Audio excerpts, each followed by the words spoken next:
자, 오늘부터 제가 이제 우리 일간 날씨가 너무 추운 관계로 일간문까지 갔다가 옛길박물관에서 우리 문경의 역사, 문화, 기대 콘텐츠를 같이 설명을 드리도록 하겠습니다. 얘는 1414년도에 이 길이 개청이 되어 있습니다. 우리가 로마의 시대나 어떻게 보면 그 알렉산더 대왕이 세계를 정복했을 때도 가장 중요시 여겼던 것이 길이었거든요. 근데 우리도 보면 고려 시대 때는 개성을 중심으로서 도로가 편성이 되었다면 조선 시대에 오면 한양을 중심으로서 길이 편성이 되거든요. 그러면서 한양을 중심으로서 X자로 우리가 의주로까지는 중국에 연결되는 도로고요.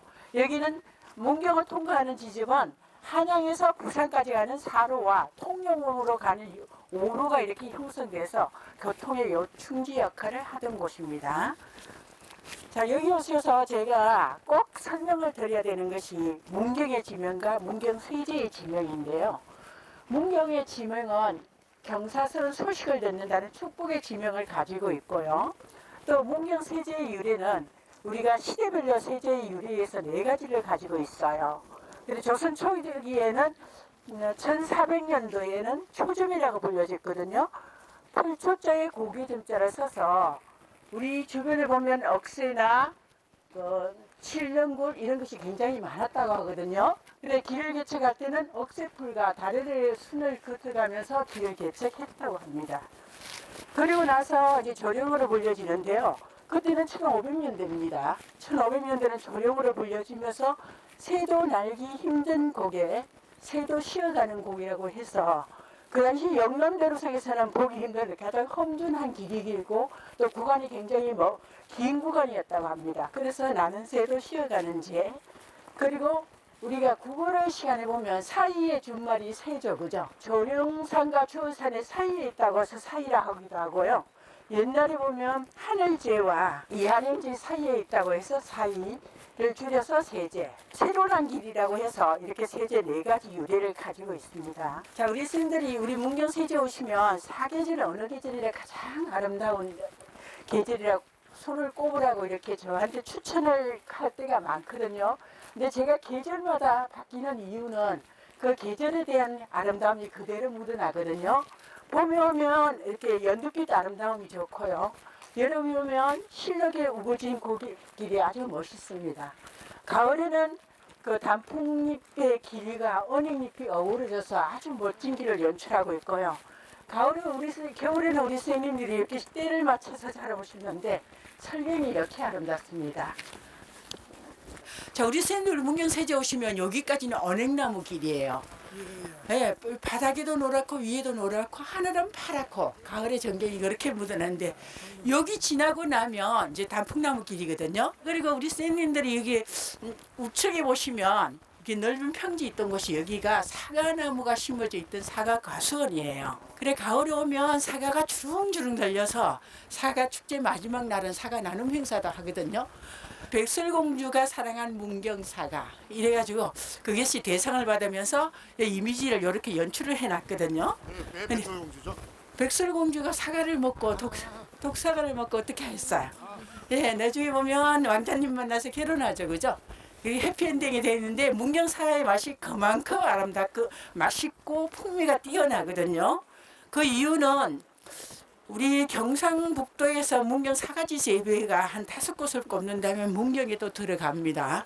그런데 매출액이나 단가를 따진다면 문경이 최고예요. 그 이유는 사과의 품종에 있습니다. 청송 같은 경우는 사과 축제를 좀 늦게 하는 편이고 우리는 한 열흘 15일 정도 빨리 하거든요. 근데 감홍이라는 사과에 맞춰서 그 축제를 하고 있어요. 감홍이 달감자에 붉은 홍자를 쓰는데 사과의 풍미가 뛰어나면서 굉장히 아삭하고 맛이 뛰어나거든요. 이게 단점이 있다면 가격이 비싸다는 게 그게 좀 단점이에요. 근데 거기에서 와서 보신 분들은 지속적으로 이게 지금 택배 주문이 들어가기 때문에 사과 축제할 때 그 사과량을 대기가 힘들 정도로 인기 있는 품종입니다. 근데 여기는 부사예요. 감홍이 아니고. 또 문경세제는 가극길로도 유명하거든요. 그리고 아름다운 길로도 선정이 되었고 한국인이 가고 싶어하는 곳 1위로도 선정되었던 곳입니다. 자, 지금 여기는 보면 우리가 300년 전에 축성을 된 곳이라고 하는데요. 우리가 성곽이 보면 아마 부산에서 오셨으니까 부산의 성에서도 굉장히 우리가 임진왜란 사이에서는 빼놓을 수 없는 얘기로 해서 저희들도 거기 가면 임진왜란 관련된 곳도 방문하고 했었거든요. 근데 그 보면 우리나라 성곽은 부산으로 해서 이렇게 영남까지 오는데 6개의 산성이 이렇게 있었어요. 근데 그 보면 임진왜란이 일어나고 나서 이렇게 축성된 곳이 더 많거든요. 여기도 마찬가지고요. 그러면서 여기가 이제 우리 선생님 양쪽에 이게 벚꽃나무가 있었어요. 근데 왕벚꽃나무가 있었는데 여기 나무를 다 베어냈거든요. 그 베어낸 이유가 원래는 베어내라고 얘기를 하느냐인데 전달 과정에서 잘못돼가지고 여기를 몽땅 베어냈어요. 그래서 우리가 2000년대의 사진과 지금의 사진을 비교해 보면 굉장한 차이가 있어요. 굉장히 큰 왕벚나무가 있었는데 사실은 보면 그때 이게 촬영이 이루어졌을 때 그 전달 과정이 잘못돼서 비워졌거든요. 근데 지금은 여기서 보면 촬영할 때는 아마 이게 말 한 40마리 동원하면 100마리 동원하는 효과는 CG 처리해서 하죠. 그죠? 그런 것을 여기서 연출을 싹 다 할 수 있는 곳이에요.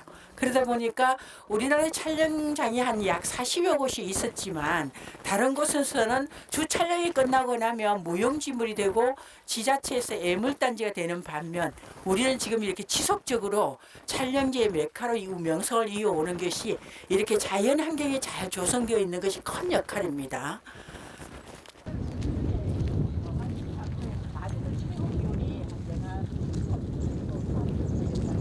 경북에서는 김천에서 충북 영동으로 가는 추풍령이 있었거든요. 추풍령은 추풍나기처럼 떨어진다고 해서 거기를 피했고요. 또 영주에서 단양으로 넘어가는 중령이 있습니다. 중령에는 쭉쭉 미끄러진다고 해서 거기를 피했지만 문경은 경사스러운 소식을 듣는다는 축복 지명 유래로 인해서 먼 길 돌아서라도 문경을 통해서 이렇게 갔기 때문에 이 길의 가극길로도 그 명성이 유명합니다. 그래서 옛날에 가극하러 보러 가는 선비들이 남겼던 일화들도 굉장히 많이 있습니다. 제가 이 관문까지 가면 그에 대한 일화도 설명을 할 수 있지만 오늘은 짧은 관계로 이야기를 하고 옛길박물관에 가서 말씀을 드리겠습니다.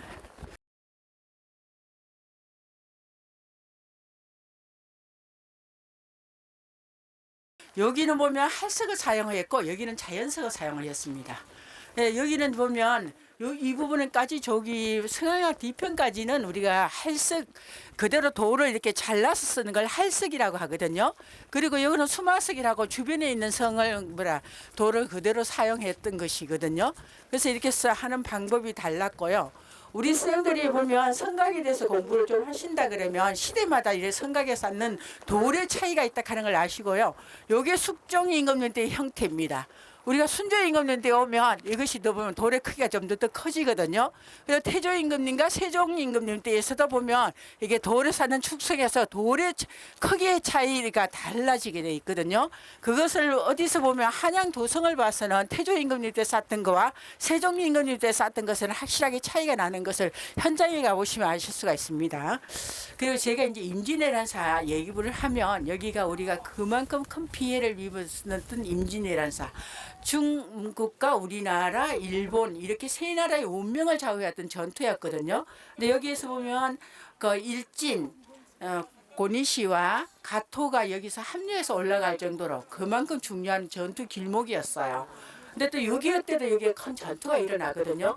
뒤편에 보시면 이렇게 군대 포탄 자국이 있어요. 그래 관광객들이 오시면 여기 희수를 해놨는데 이런 얘기를 하시는데 실제로 보면 포탄 자국이고요. 우리 선생들이 이쪽 편에 보면 국군 유해 발굴 작업을 우리 문경에도 한 20여 년간 하지만 여기서도 유해 발굴 작업을 대대적으로 했던 곳이 있거든요.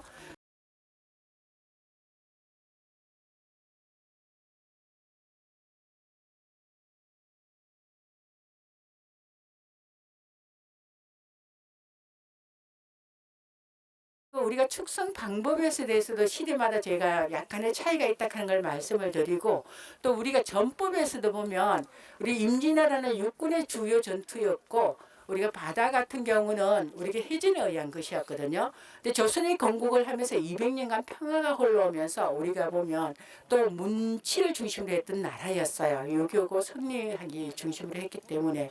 그래서 우리가 보면 전쟁 강화책에 대해서는 크게 대비하지 않았던 것도 사실이거든요. 나름 노력한 흔적들도 있지만, 그리고 나서 그 참상에 대한 것을 우리가 또 갑론을박하다가 병자호란을 맞게 되거든요. 그러면서 이 지켜온 것이 보면 위정자의 정치에 의한 것보다 우리 백성, 국민들이 오늘날까지 이렇게 지켜왔다 하는 걸 알 수가 있습니다. 자, 오늘 여기까지 해설을 드리고 제가 이제 옛길박물관에 가서 설명을 드리겠습니다.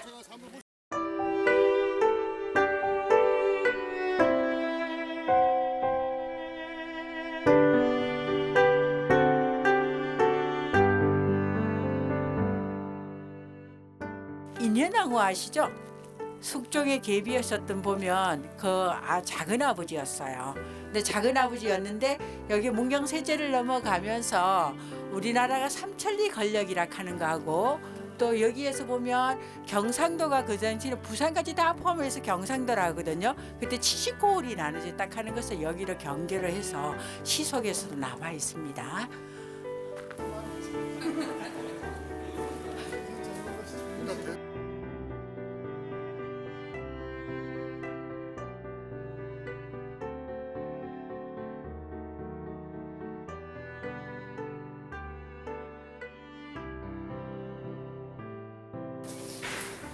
자, 우리 쌤들 이렇게 둥글게 서서 한번 보시면 우리 옛길박물관에 가는 길을 주제한 박물관이거든요.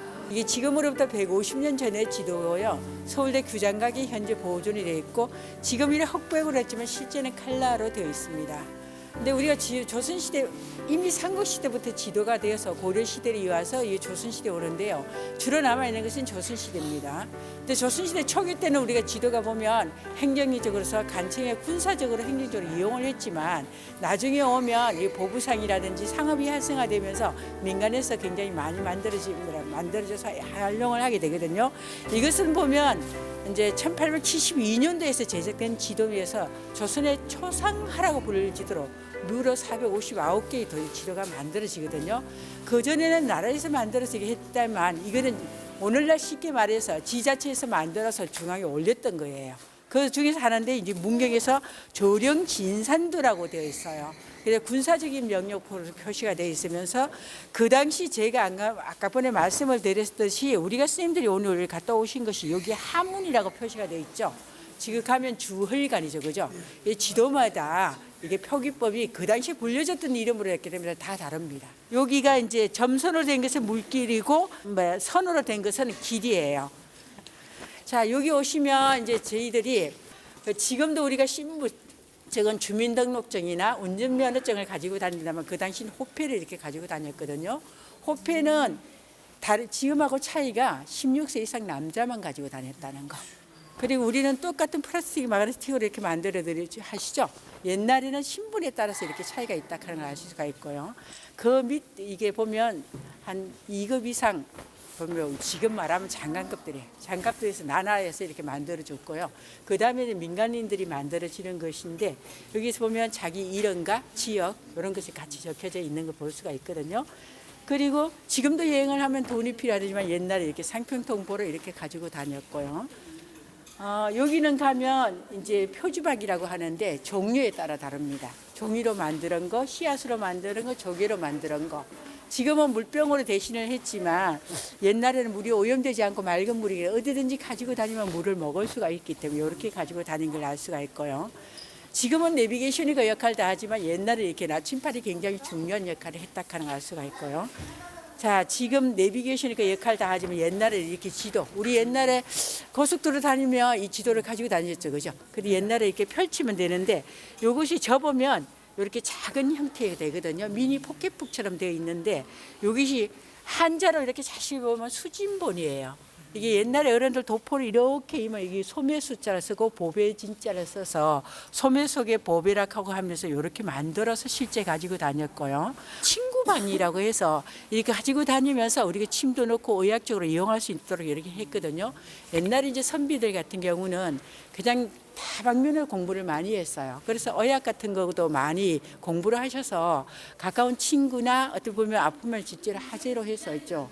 이렇게 약을 지어주기도 할 정도였거든요. 그래서 이렇게 했던 것이 있고요. 우리 아리랑이 보면 이게 이제 어원도 굉장히 많아요. 우리가 사실은 보면 박혁회의 부인의 아랑에서 시작이 됐다. 아랑아랑 하다가 아리랑이 되었다.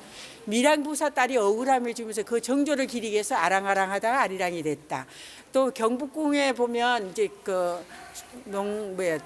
노동자로 가면서 나는 가기 싫다 해서 안한니라 하던 게 그것이 아리랑으로 변음이 되었다. 이렇게 굉장히 많은 게 있거든요. 근데 그 정선에서 보면 이미 아리랑이 600년 전부터 시작이 되었다. 이런 식으로 해서 이게 아리랑의 역사라 하는 것이 굉장히 오래됐다고도 얘기하는데 사실은 이게 문헌상에 남아있지 않기 때문에 이렇게 증명되지가 않는 게 있거든요. 여기 보면 호모 헐부트라고 저기 되거든요. 더 코리아 레퍼스토리에서 이 아리랑이 오선지로 먼저 처음이에요. 사학을 전공하셨던 분인데 이게 언어 습득력이 뛰어나서 7개 국어를 구사하신답니다. 근데 한글도 4일 만에 습득을 했다 그러거든요. 그리고 나서 3년 후에 3인필지라고 해서 한글 교재까지 만들어내시는데 이웃집 아이가 아리랑을 부르더래요. 그걸 보고 이제 악보화된 된 것이 저기 보면 악보가 그대로 여기 나와 있어요. 거기에 가보면 문경세제 박달나무 홍두깨 방망이를 다 나간다는 후령구가 나오거든요. 그래서 이제 아리랑이 보면 오선자돼서 서양화되어 있었다 하는 걸 여기 처음으로 보여주는 것이고 거기다가 비석을 세워놓은 게 저기에 있는 거예요. 이제 여기서부터 문경주대 출토복식인데 이게 국가 민속문화재로 지정이 되어 있어요. 그게 2점이 되어 있는데 여기서 이렇게 보면 연소리 400년 전에서 미라가 발굴이 돼요. 미라를 발굴을 해서 남편 무덤과 이제 합장을 하기 위해인데 파다 보니까 미라가 나오는 거예요. 근데 미라 속에서는 보면 이 옷이 그대로 다 나와서 무려 70여 점이 나왔거든요. 이 옷이 굉장히 주목받는 옷이에요. 이거는 현재 재현한 옷입니다. 무덤에 가면 이게 시신들이 썼고 하면 완전히 보면 다 같은 색으로 돼서 갈변화한 인상이거든요. 근데 이 옷이 보면 금실로 직조된 옷이에요. 그 당시 보면 우리가 유교사로 인해서 굉장히 건박한 생활을 주장을 많이 하셨거든요. 근데 왕실 가에도 이런 옷을 입기 힘든다. 근데 지방 향촌에서 이런 옷을 입었다는 것이 지금 학교에서도 큰 반향을 일으켰던 것이거든요. 근데 아직도 연구로 잡고 있고요. 그 보면 청주 한시에 시집갔던 의회공수 집안의 손녀 같은 경우도 밑에만 이렇게 금실로 나왔지 이렇게 전체가 나오지는 않았거든요. 그래서 굉장히 주목받는 제품 것이고 우리가 보면 또 실용석을 해놓은 것이 여기 보면 앞이 조금 짧게 돼 있어요. 걸어 다닐 때 이렇게 닿지 말라고 이렇게 되어 있거든요. 그리고 이 치마를 입으면 굉장히 저렇게 풍성해요. 그러니까 어떤 사람이 굉장히 뚱뚱하겠지. 근데 이번에 보면 체구가 그렇지가 않아요. 우리들만큼도 크지가 않거든요. 근데 그 당시 임진왜란 전후로서 복식에서 이렇게 많은 차이를 두는데 이때는 보면 옷에 입는 풍조가 굉장히 풍성하게 입었다고 합니다. 이제 여기는 모시장 옷이에요. 모시는 우리가 지금 비단이라지만 모시는 이렇게 섬유줄로 되어 있거든요. 이게 굉장히 이게 오래동안 빨리 이게 사가 없어지는 반면에 이 옷은 그래도 원형이 유지될 수 있어서 우리나라에 몇 개 남지 않는 귀한 옷 중에 하나입니다. 자, 우리 선생님 이 시점에서 이 평산신 씨고 여기는 이제 전주채 씨예요. 이게 다르거든요. 저 집에는 주로 보면 비단이 많이 나왔고요. 이 집에는 주로 면종류 옷들이 많이 나왔어요. 근데 여기 저고리 옷이고 여기는 이제 중치막이라고 해서 남자분들이 나가실 때 입는 외출복이라고 보시면 돼요. 근데 이 무덤이 여성 무덤에서 나왔거든요. 그 당시에는 이게 무덤이 우리가 수의라고 해서 별도로 하질 않고 입던 옷을 그대로 입혔고요. 또 남편 옷을 무덤에 넣어주는 풍습이 있었다 그래요. 그래서 이제 수레지이라고 하거든요. 또 임금님이 또 신하에게 준 것은 군신지이라고 해서 그런 하나의 그 당시의 간섭이었다고 하거든요. 그리고 버선도 무려 11쪽이 나왔었는데 여기 신지 않은 표시라고 해서 둥글게 표시가 돼 있죠. 그죠? 저기 사진 신지 않았던 세것이라 하는 표시라고 합니다. 여기는 이제 보면 서예로 담아낸 아리랑 일만수라고 하거든요. 우리나라가 보면 조선왕조실록이라든지 팔만대장기 세계문화유산으로 기록문화유산으로 들어가 있거든요. 그만큼 우리가 기록을 잘해낸 나라가 우리 덜무게 보면 우리나라가 그 세계적으로 유명하거든요. 근데 이거는 제가 보면 한 100년이 지나고 나면 또 하나의 아리랑 대장경이 될 것이거든요. 그리고 중요한 문화재가 될 수가 있는데, 문경에서 이제 아리랑에 대해서 우리가 축제를 2008년도부터 해왔습니다. 그러면서 이제 서해로 담아낸 아리랑을 만들면서 전국의 아리랑을 모두 수집을 했어요. 그래 무려 2만 5천 수가 되었거든요. 근데 이게 중첩되거나 유사한 것은 모두 제외시키고 만 68수를 보면 서예로 써가지고 그대로 한지를 담았습니다. 이게 문경한지거든요. 우리 그 보면 중국에는 우리가 이게 선지라고 일본은 하지라 그러고 우리나라 거는 한지라고 하거든요. 이게 제작 방법이 다 다른데 우리나라 한지가 루브르 박물관에 이제 복원지로 들어가거든요. 거기 보면 결이 굉장히 우수하다고 해서 나가는 것인데 이게 보면 종이는 천년에 갈 수 있는 그거로 해서 앞으로도 중요한 문화유산이 될 것입니다.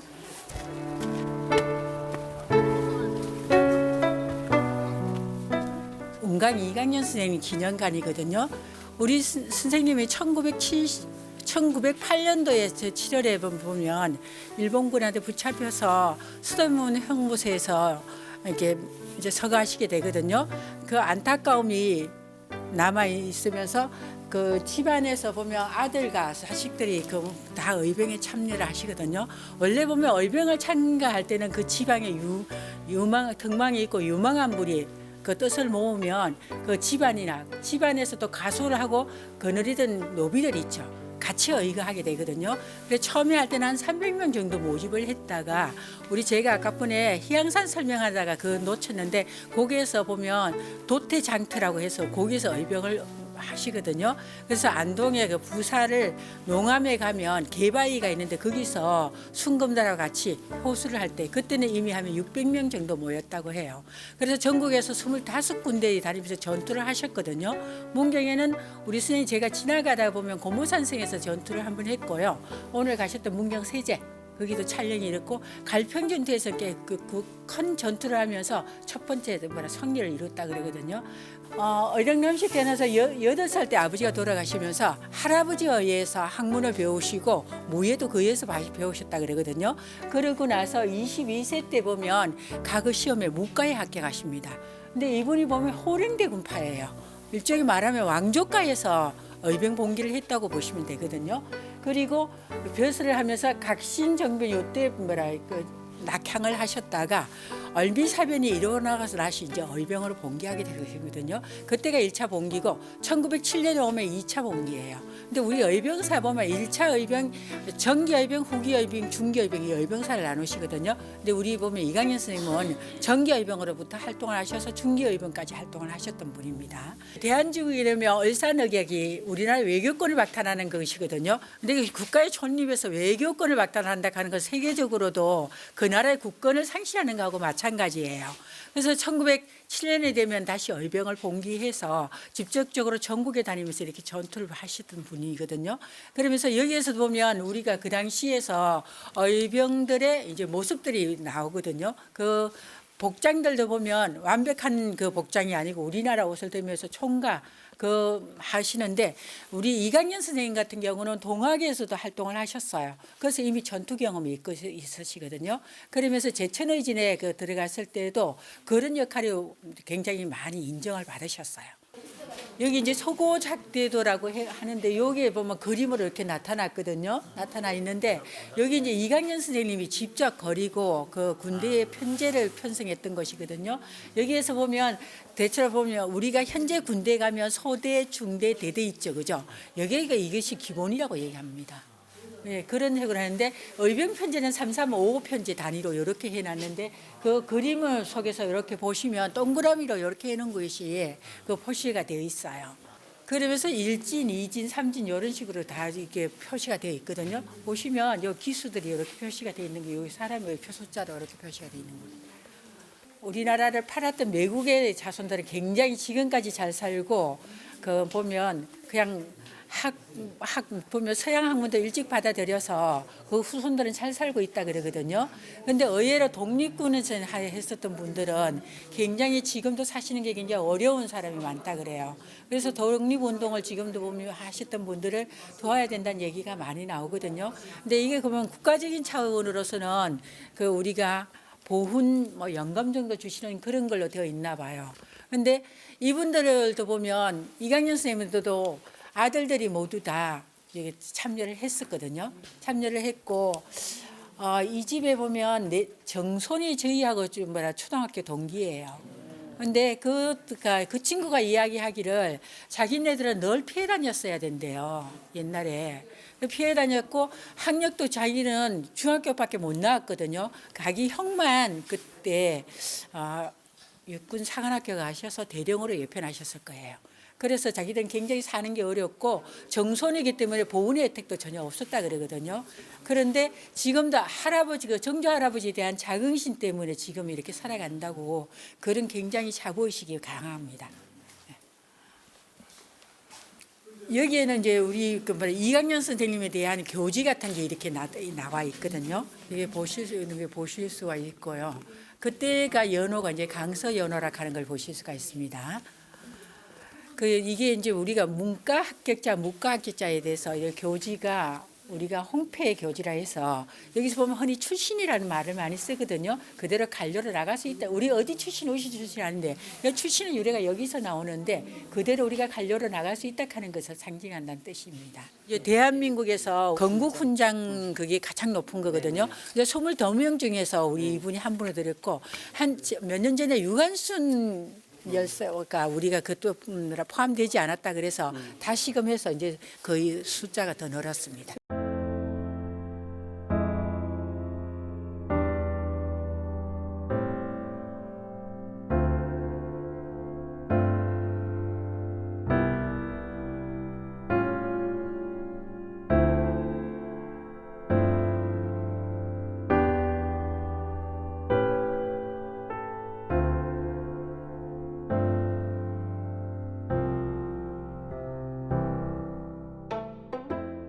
고택의 역사를 보여주는 것이 이 탱자나무거든요. 수령 450년으로 추정이 되고 있어요. 겨울에는 그대로 보면 이게 탱자나무 가시 형태를 그대로 보여주는데 지금 우리 쌤들이 오시면 이 새들이 이렇게 겨울에는 어디 보면 나무들이 앙상한데 갈 곳이 없잖아요. 그죠? 여기서 보면 다른 새로부터 천적으로부터 보호를 받을 수가 있다 그래요.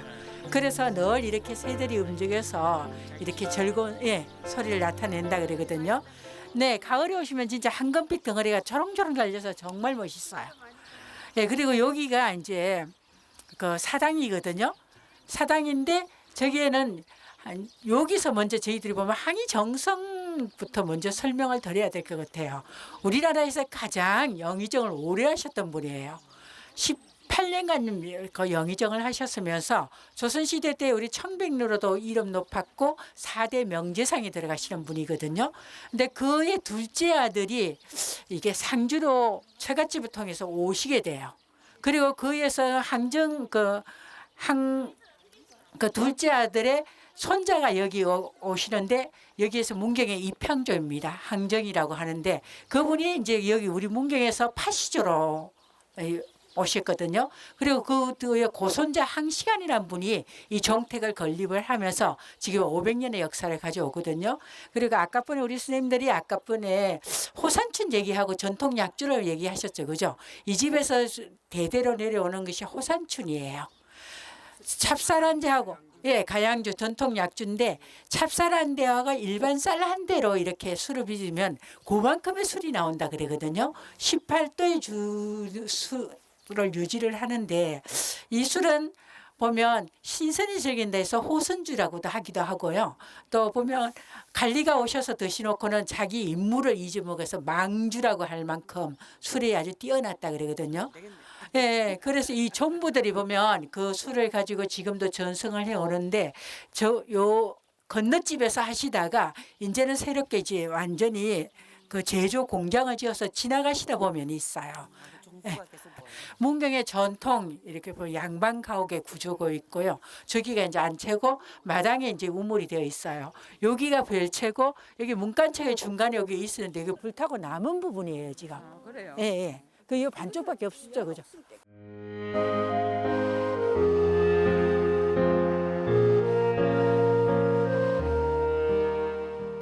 자, 여기가 이제 대성사. 우리가 2차 도련에서 신라의 불교의 공인이 되거든요. 그때가 527년이에요. 그리고 나서 60년이 지난 세월에 여기가 창건이 되거든요. 보면 문경 지방에 불교의 유입로면서 또 어찌 보면 북부정에 불교 전파로라고 볼 수도 있거든요.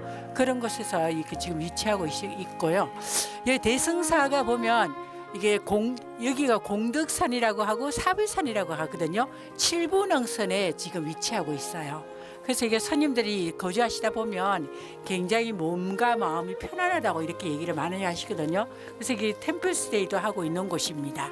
그러면서 이 사찰이 이제 지금 현재로 옛 건물이 많이 남아있지는 않아요. 가서 제가 한 2군데만 이것이 옛 건물이라고 말씀을 드릴 거거든요. 드리고 여기에는 이제 국보가 한 점이 있고 보물, 문화재가 이렇게 되어 있으면서 봉암사 다음으로 국보와 문화재가 있는 곳이거든요. 그리고 이 건역별로 굉장히 지금 최근에 많이 건립하는 그런 경향들이 있어요. 자, 우리 스님들 조금 제가 일주문을 설명하기 위해서 제가 여기서 멈추고 있는 거거든요. 이게 일주문이 원래는 통가에서 와야 되잖아, 그죠? 근데 여기가 이제 주차장이 여기 있다 보니까 일주문이 널 지나서 오게 됩니다. 그 사찰에 우리가 보면 산문 형식을 갖춰서 일주문이 있고 천왕문이 있고 그다음에 해탈문이 있는 형식이거든요. 근데 여기서는 일주문이면서 부리문을 현판을 같이 붙여놨어요. 그 영역이 우리가 한 임진왜란이 일어나고 나서 보면 우리 산문의 형식을 갖춘 사찰들이 굉장히 많이 늘어나고 있는 현실이고 그 이전에는 보면 일주문의 형식으로 우리가 사찰계와 그 진계와 속계를 나누는 그런 구간으로 되어 있습니다. 그리고 거기에 보면 현판, 우리 사찰에 오면 또 현판에 대한 설명도 많이 하게 되거든요. 근데 현판이 그 태경 건상로라고 동국대 초대 총장이시기도 한데 이분이 우리나라에 보면 불교계에서는 이완용 같은 분입니다. 예, 보면 이게 성녀들의 일본 전투 참여를 해서 이렇게 대동아전쟁에 나가라고 독려하는 연설도 굉장히 많이 하고 그것도 언론이면서 그런 기고도 굉장히 많이 냈던 분이에요. 그래서 보면 평가를 높게 받지 못하는 분 중이라서 안타깝고 김용사에다 가면 그분에 대한 비석이 있는데 저희들이 해설할 때 보면 이분이 학문적으로라든지 이게 언론적으로서 굉장히 우수한 일이지만 나라에 봐서는 그런 역할을 하셨던 분이라서 친일해서 아주 이 앞자리에 이름을 올려신 분이라 이런 말씀을 드리거든요.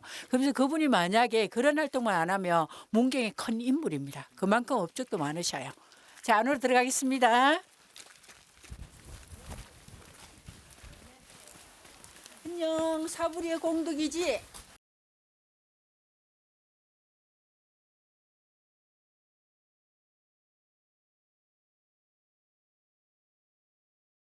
여기서 이제 눈여겨 보실 게 보면 이게 노주석이라 하거든요. 노반지죽이라고 하기도 하고 이 하사석이라든지 부르리, 정료대 이렇게 굉장히 많은 이름을 가지고 있는 곳인데 이게 보면 석등의 원형의 형태를 갖추고 있으면서 조선 후기에 주로 많이 건립이 되어 있고요. 문경에는 봉암사에서 두기, 김용사 여기도 이렇게 같이 되어 있어요. 근데 여기가 보면 명문, 즉 글자가 있어서 이게 문화재로 지정이 되어 있거든요. 영조 임금님 5년대에 제작된 것이고, 그리고 공예했던 분들에게 이름까지 다 적혀 있어서 문화적 자료 가치가 높은 것 중에 하나이거든요. 그리고 이제 이 대웅전에 이게 1956년에 불이 납니다. 네, 불이 나고 나서 이게 새롭게 건립되었던 것이거든요. 근데 불이 나고 나서 남았던 석재가 군데군데 쓰여 있는 게 보여요. 저기 미나 형식으로 갖춰져 있다 하는데 저런 석재는 그대로 옛날 석재를 그대로 썼던 것이에요. 이게 완전히 개건부사인 거예요. 99%의 순도를 했고 이게 오칠을 해서 오칠을 하고 나서 약간 덜 말렸을 때 다시금 이렇게 검을 입히는 작업을 무려 6번을 했어요. 그래서 전에 오셨던 거 보고 훨씬 더 장엄하게 보이거든요. 그리고 이게 부석사 대웅전에 부석 있던 것을 옮겨오신 거 무량수전이다. 그래서 옮겨오신 건 다들 아시죠? 네네네. 아까 말씀드렸습니다. 예, 다 옮겨왔는데 그 당시 옮겨올 때도 이게 좀 훼손이 굉장히 많았었고 1956년대 화재가 있었을 때도 이게 훼손이 꽤 많이 됐다 그러거든요. 이번에 2023년도에 완전히 그 원형을 거의 맞게끔 다 해서 우리가 저 보면 이게 12개가 있거든요. 12달을 상징하는 것인데 그때는 건공항해서 4개 정도밖에 안 보였었어요.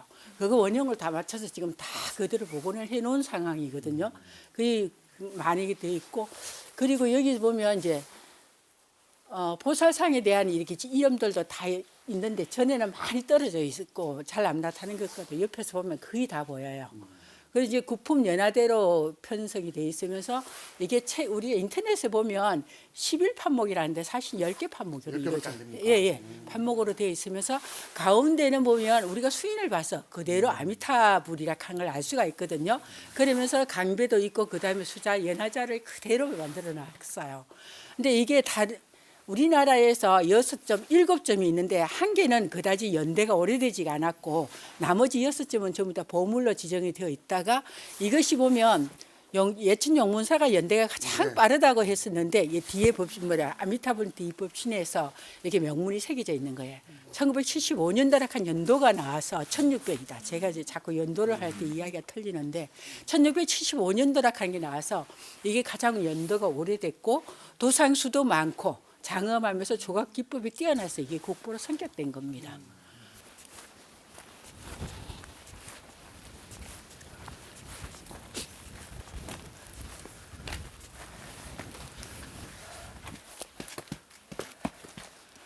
금동 아미타불상인데 저기 이제 보물로 지정이 되어 있거든요. 몸하고 모든 것이 다 청동으로 이루어졌다고 해서 그리고 이게 연대가 어떻게 밝혀졌는가 하면 우리가 흔히들 보면 복장 터진다 소리 많이 하죠. 그 복장 유물을 넣어놔야지 이게 이제 그때부터 부처님의 신령스러운 기가 있다고 얘기를 하거든요. 그래 마중에 막 눈을 그려놔서 저만식 해서 그 부처님을 안치하는데 여기에도 보면 그 당시 넣는 그 다란이에서 연도가 나는데 그 다란의 기경이 1301년, 1292년 이렇게 연도가 나와 있어요. 그래서 그에 보면 이 불상이 아마 14기 초에 일찍만 제작된 불상일 것이다 이렇게 얘기를 하고 이게 명문이 중요한 게 그 시대를 정확하게 정명을 해주는 거예요. 그래서 이게 돼 있으면서 그 이제 협시보살 같은 경우는 아마 조선 시대 때 만들어진 것일 거고 대체로 여기는 이제 고려 시대의 불상 원형을 잘 가지고 있다고 얘기를 합니다. 저기 이제 명부전인데 명부전은 어떻게 해요? 지금 지하sek에 다지는 지장부살의 주전을 모시고 있죠, 그죠? 한번 가보실까요? 네, 우리가 보면 조선시대 오면 이 명부전이 그 사찰을 이어가는 명맥이 되거든요. 왜 그런가 하면 조상의 극락 왕생을 비는 제를 많이 올리게 되죠, 그죠? 그게 사찰 유지 방법 중에 하나고, 나 같은 경우는 우리 조상이 극락 왕생을 하면 부모도 좋은 곳에 가 계시지만 그 복이 내가 받는다 생각을 하거든요. 그러니까 죽은 자의 공간이 되기도 하지만 산자의 공간이 되기도 하는 곳이에요. 그리고 또 효의 실천 방법이기도 하고요. 네, 요 뒤에 보면 탱화가 문화재로 지정이 돼 있어요. 문화재로 지정이 돼 있어요. 보물이 아니고. 죽고 나면 일주일마다 이렇게 시향들한테 심판을 받게 되거든요. 그 눈으로 지은죄, 입으로 지은죄, 귀로 지은죄, 마음으로 빈죄 다 여기서 받는 그런.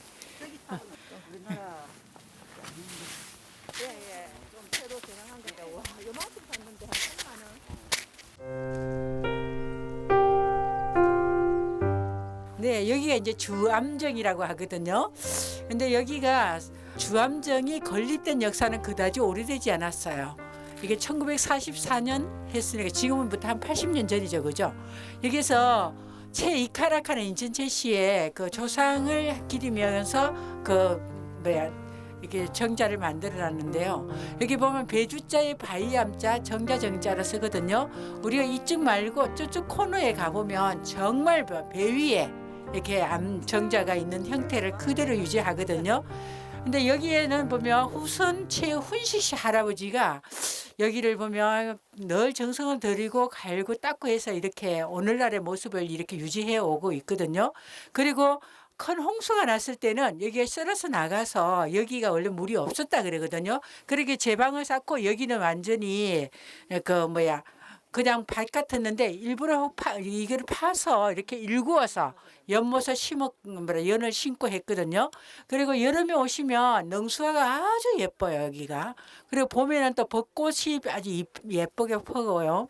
가을에는 단풍잎이 예쁘고 겨울에 이렇게 설경이 멋지거든요. 그래서 사진 작가들이 사계절을 즐겨 찍고 있고요. 이게 다도하시는 분들은 다도 세팅을 해도 굉장히 멋있어요. 예, 그래 멋있고 예, 국악 공연이라든지 한옥 공연도 여기서 많이 하고 신앙송도 같이 이렇게 펼쳐지고 있는 곳이거든요. 그래서 옛날 그 정자가 지금 문화복합공간으로서 이렇게 활용되고 있는 곳이에요. 자, 우리 선생님들이 진짜 옆에 코너에 들어가셔서 진짜 배 위에 있는 그 정자를 한번 보시도록 하겠습니다. 보면은 이게 기운이 없어요. 바위 위에 그냥 바로 기초해서 바로 올리거든요. 네, 여기에 보면 최이카락 하시는 분이 있고요. 여기서 또 최수라는 분이 계시거든요. 우리나라 최초에 알려지지 않았는데 설공찬전을 해서 지금 상주에서는 이게 굉장히 학문적으로 연구를 굉장히 많이 발표하시거든요. 그런데 이분이 보면 실로 보면 굉장히 경망스럽다고 얘기를 해요. 그 이유가 이 서책을 발간은 자기가 하고 나서 그 당시에 유학자로서 받아들일 수 없는 내용이었어요. 꿈에 대한 얘기 뭐 이런 걸 하면서 허망하다고 하고 그러면서 이분의 평가를 굉장히 경망스럽다는 인품을 저하시키는 걸로 실록에 그대로 나와 있거든요. 그런데 지금 같은 경우는 가장 앞선 시대에 한글 서적을 만들었다고 해서 새롭게 주목을 받고 있습니다.